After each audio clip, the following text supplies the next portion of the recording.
औज़ुबिल्लाहिमिनश्शैतानिर्रजीम बिस्मिल्लाहिर्रहमानिर्रहीम। अस्सलाम वालेकुम दोस्तों, मेरा नाम है माजिद अली और आप देख रहे हैं इल्मी एंटरटेनमेंट। दोस्तों, आज हम जिस टेंसेस के बारे में सीखेंगे वो है future perfect tenses, affirmative sentences. तो हम पॉइंट्स के हिसाब से इस टेंस को सीखेंगे ताकि हम इस टेंस को अच्छे तरीके से समझ सकें। तो पॉइंट नंबर 1 देखते हैं। पॉइंट नंबर 1 हमारे पास है आइडेंटिटी। आइडेंटिटी यानी इसकी शिनाख्त कैसे होती है, इसकी शिनाख्त कैसे की जाती है। तो उर्दू में अगर हम किसी फ़िक्रे को देखें तो फ़िक्रे के आखिर में चुका होगा, चुकी होगी, चुके होंगे और चुका होगा वगैरह आता है। मैं फिर रिपीट कर देता हूँ कि उर्दू के फ़िक्रे के आखिर में चुका होगा, चुकी होगी, चुके होंगे और चुका होगा वगैरह आता है।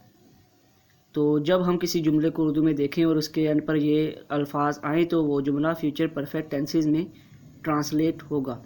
अब पॉइंट नंबर 2 देखते हैं। पॉइंट नंबर 2 हमारे पास है हेल्पिंग वर्ब, यानी इस टेंसेस में हेल्पिंग वर्ब कौन सा इस्तेमाल होता है। हेल्पिंग वर्ब इसमें जो इस्तेमाल होता है वो है विल हैव या shall have is used in this sentences या टेंसेस, यानी कि इस टेंसेस में, फ्यूचर परफेक्ट टेंसेस में विल हैव या शैल हैव इस्तेमाल होता है।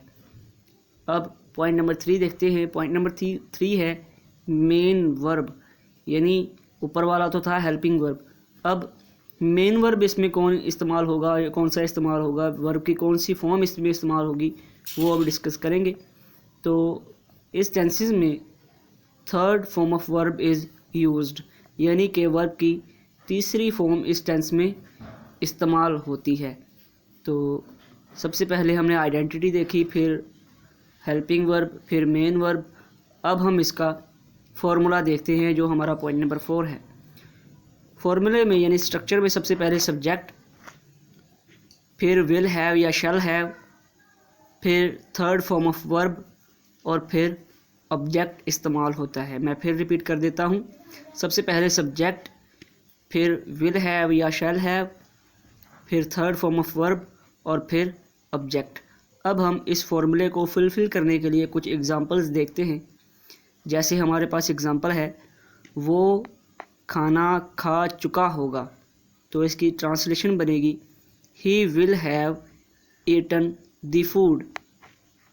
वो इम्तिहानात की तैयारी कर चुके होंगे, हम इम्तिहानात की तैयारी कर चुके होंगे, तो ये बनेगा we shall have prepared for exams. एक अहम पॉइंट यहाँ पर यह भी है कि सिर्फ आई और वी के साथ शैल हैव आएगा, बाकी तमाम सब्जेक्ट्स के साथ विल हैव ही इस्तेमाल होगा। तो दोस्तों, ये थी आज की वीडियो जिसमें हमने फ्यूचर परफेक्ट टेंसेस के एफर्मेटिव सेंटेंसेस के बारे में डिस्कस किया।